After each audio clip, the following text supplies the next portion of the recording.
Dans cette vidéo, nous allons parler de ces 4 pause stations qui arrêteraient, donc qui suppriment le diesel. On va faire une vidéo beaucoup plus globale quand même. C'est Fabrice qui m'avait envoyé la formation, donc c'était hier, je crois. On en a un petit peu discuté. J'ai envie de te dire qu'il n'y a rien d'étonnant. Et pareil, les discussions que nous avons avec Hugues, il faut bien comprendre, je ne sais pas pourquoi, entre guillemets, la situation d'Anne Hidalgo cristallise. C'est la même chose qu'Emmanuel Macron, c'est-à-dire que c'est des gens qui ont quand même été élus, je tiens à le rappeler, et qu'on soit d'accord ou pas, eh bien, c'est comme ça que ça va fonctionner. Alors, il faut bien comprendre quand même que très souvent, c'est une position. Et en plus, donc, je regardais un petit peu les informations sur mon YouTube et je vois donc pour le coup Europe 1. Autant j'apprécie parfois les questions de Monsieur Pascal Pro, autant on ne peut pas être d'accord sur tout. Et euh, le titre, les bobos, etc. Le problème, c'est qu'on met tout le monde dans cette même case. Pour moi, c'est assez stigmatisant de dire bobo, etc., les bobos bohèmes.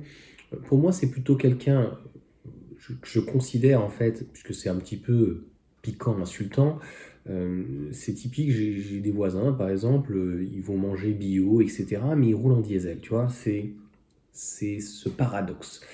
Donc on va faire quand même un développement parce que c'est très important. En fait, on a de réelles lacunes, c'est-à-dire que la suppression du diesel et pareil pour 2025, l'augmentation des voitures électriques à hauteur de 20% dans les ventes des constructeurs et va dans la continuité et honnêtement le débat ne devrait même pas y être, c'est-à-dire que la fin du thermique et surtout que le diesel ne soit plus en ville, c'est une nécessité. Alors, qu'on laisse éventuellement et qu'on foute la paix au diesel pour les gros rouleurs qui sont sur l'autoroute, pourquoi pas.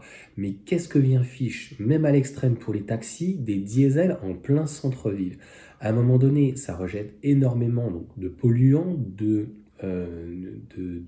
toxiques, j'allais dire, euh, les NOx, etc., enfin les fines particules, et on sait que ça ne va pas te tuer, mais ça, d'une manière prématurée, tue, si on peut dire, 40 000 personnes. Ça, on a aussi énormément de personnes qui ont de l'asthme. En tout cas, au niveau des poumons, ce n'est pas bon. Et c'est aussi pour ça que je veux faire ce développement, c'est-à-dire que a mal été compris par rapport à la voiture électrique, puisque moi le premier, je disais non mais attends, on nous emmerde en fait avec l'essence ou le diesel, et on va nous faire construire des batteries qui vont venir par bateau directement ici ou quoi que ce soit. Oui, c'est malheureusement cette démagogie. Moi je suis pour la voiture électrique et je suis pour que les mines soient en France ou en Europe. On a du lithium, on peut faire au moins du lithium fer phosphate, éventuellement du nickel, manganèse, cobalt, mais nous n'en avons pas normalement en Europe, c'est plutôt en Afrique et ailleurs. On va avoir pour le coup du cobalt dans la Nouvelle-Calédonie, si je ne dis pas de bêtises, et la tension d'ailleurs qu'il y avait eu là-haut, c'est la baisse du cobalt, du nickel, ça y est, je me mets un auto-doute. Si c'est nickel ou cobalt, je crois que c'était le cobalt. Bref, et donc la Chine a fortement baissé le coût, et ça devenait un petit peu compliqué donc pour la Nouvelle-Calédonie. Donc, faire des batteries tout sur place, ça aurait été possible. Le problème, c'est que on n'a rien anticipé. C'est comme d'habitude, est-ce que tu es étonné? Donc on met la charrue avant les bœufs avant tout, c'est comme d'habitude, la transition écologique ou quoi que ce soit, on dit, bah écoutez, on arrête le fuel domestique, qui est franchement une très bonne chose, puisque des cuves ils sont enfuis dans la terre avec des risques de fuite, c'est quand même pas terrible. Et vous allez passer éventuellement à la pompe à chaleur. Sauf que ben il n'y avait pas assez d'entreprises et on a mis la charrue avant les bœufs. Est-ce que ça t'étonne? C'est pas la première fois. On a eu plein de politiques de grands travaux où on décide d'aligner le pognon, hein, de l'endettement essentiellement, et derrière on n'a pas les entreprises qui suivent. Donc la voiture électrique par rapport à la voiture thermique, c'est ça qui est important finalement, et au-delà du diesel surtout, on a des véhicules en termes d'agrément de conduite. C'est obligatoirement donc comme une boîte auto, c'est-à-dire qu'il n'y a qu'un rapport, une marche avant, une marche arrière. Il y a de la régénération, ce qui fait qu'on a moins de pollution au niveau des disques, au niveau des plaquettes. Alors au niveau des pneus, ça restera la même chose. Et je ne vais pas rentrer dans ce genre de débat. Il y a des véhicules qui, on va dire, bouffent, consomment ou en tout cas émet plus donc, de particules que d'autres, que ça soit thermique, électrique, ça va dépendre en fait de la qualité du pneu, ça va dépendre en fait si on peut dire, de comment le véhicule en tout cas se comporte, et puis ça dépend aussi de l'utilisateur, bien sûr. C'est-à-dire que plus on va avoir de couple sur un véhicule, notamment un véhicule électrique, plus on va faire une accélération importante et plus on va laisser de gomme. Donc c'est tout à fait logique. Après, la question est de réduire l'impact. Donc est-ce qu'on peut réduire aujourd'hui l'impact? Est-ce qu'on peut proposer une alternative en fait à la voiture au tout thermique? Oui, surtout en ville. Encore une fois, sur l'autoroute, on va nuire malheureusement peut-être aux animaux s'il y a des pâturages ou quoi que ce soit. Mais en ville, ça va venir donc apporter énormément donc de sciure, enfin de crasse, de merde, etc. Au même titre que les cheminées, à un moment donné, faut arrêter aussi. Et oui, il ne faut pas être hypocrite de déplacer entre guillemets la merde, si on peut dire, qui vient de Chine, qui vient jusqu'en France ou quoi que ce soit. Bon, ça c'est certainement de la démagogie, c'est très peut-être bobo. On peut créer de l'emploi en France, on ouvre des usines, on ouvre des mines, on ouvre des usines, on fabrique nos propres batteries et on fabrique nos véhicules. En quoi ça dérange? Bien, en fait, on voit bien qu'on n'a aucune réflexion finalement à long terme, puisque Tesla, qui fabrique le modèle Y donc en Europe, est capable de le faire à un prix qui reste accessible. C'est le véhicule le plus vendu au monde. Donc on ne peut pas dire qu'il soit trop cher. Ou c'est parce qu'on s'appauvrit.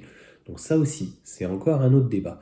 Donc concrètement, et c'est la réflexion que Fabrice me disait, il me dit ouais mais tu sais comment ça commence avec les politiciens, ça commence avec 4 stations et puis ça finit peut-être sur le Grand Paris ou peut-être avec Valérie Pécresse. D'ailleurs, si tu regardes la politique de plus près, que ça soit Valérie Pécresse ou Anne Hidalgo, que ça soit un homme, une femme, blanc, noir, basané, arabe, qui tu veux, de confession catholique, musulmane, qui tu veux, de toute manière, un politique reste un politique. Donc la politique de Madame Hidalgo ou la politique de Madame Pécresse, pour moi, c'est la même chose. Il y a un calendrier, il y a un agenda, et de toute façon, ça va commencer durement l'année prochaine. De toute façon, t'inquiète pas, si les voitures électriques, eh bien, il y a des constructeurs qui ne se mettent pas en conformité, ils auront des amendes. Il n'y aura pas que au niveau donc du particulier. Donc, encore une fois, l'agrément de conduite, et puis technologiquement. Je n'insisterai jamais sur le fait qu'entre du pétrole que l'on va donc ponctionner, en tout cas extraire relativement loin, même le GNL et le gaz de schiste qui vient des États-Unis, c'est toujours mieux de pouvoir produire sur place son propre lithium et que son puisse fabriquer une batterie. Ce n'est jamais parfait. Je ne suis pas certain qu'une batterie soit mieux ou pire qu'un réservoir ou éventuellement un véhicule qui bouffe de l'huile et qui va te consommer 1 litre, mettons, tous les 1000 km. Donc encore une fois, tout ceci est inévitable. La fin du diesel arrive à son point.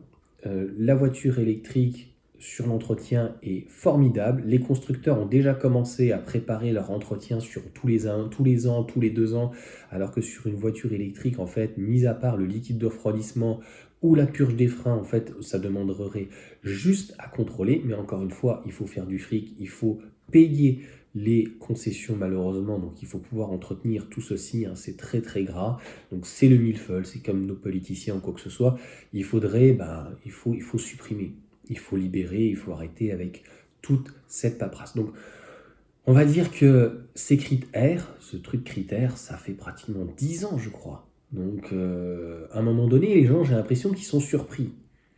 Donc on va mettre des gens sur le carreau, je vais faire plusieurs, et j'ai fait plusieurs vidéos, donc normalement qui passeront plutôt demain. C'est même pas une réflexion, c'est une fatalité. Et puis, on en finira là-dessus sur cette vidéo. On parle de 4 pauvres petites stations actuellement. À chaque fois que j'ai des gens qui sont anti, moi je ne suis pas anti-voiture thermique. Aujourd'hui, le problème de la voiture thermique, c'est que même en hybride, ça consomme beaucoup quand même. Donc, clairement, les gens qui sont anti-voiture électrique me rabâchent à chaque fois ma scène des arguments en disant « Moi, avec mon diesel, je fais 1200 km, je fais 1500 km d'une traite. Bon, eh ben écoute, tu iras faire ton plein ailleurs et puis tu vas pas nous embêter. » Moi, étant plutôt de nature capitaliste et assez libertaire, à dire chacun a le droit de faire ce qu'il veut, moi, j'aurais laissé ouvert et je t'aurais ponctionné ça à 4 euros, tu vois. T'as envie de mettre ton plein ici? Ok, pourquoi pas? Mais alors tu vas taxer. Parce que derrière, ça a un coût. C'est comme le tabac. C'est-à-dire, après, chacun fait comme il veut. Mais c'est comme les gens qui font du hors-piste. À un moment donné, on dit, il faut pas faire de hors-piste. Aujourd'hui, la mer, elle est orange, elle est rouge. N'allez pas vous baigner, c'est dangereux. Et tu as des gens quand même qui prennent des risques. Donc la question est de savoir, à un moment donné, lorsqu'on a des personnes qui prennent des risques pour eux-mêmes ou pour les autres, est-ce que ils doivent pas être taxés? C'est très du Mao, ça, hein, c'est très communiste. Ouais, mais c'est ce côté communiste qui ne me dérange pas. C'est qu'à un moment donné, en fait, les libertés individuelles, c'est très bien, mais à partir du moment où on est sur un espace public, est-ce que ça ne prévaut pas? Et clairement, encore une fois, ce n'est pas que Paris, toutes les grandes villes, un diesel en plus, ça fait énormément quand même de bruit. Il y en a qui me disent, ouais, il y a eu des améliorations, écoute, j'entends, etc.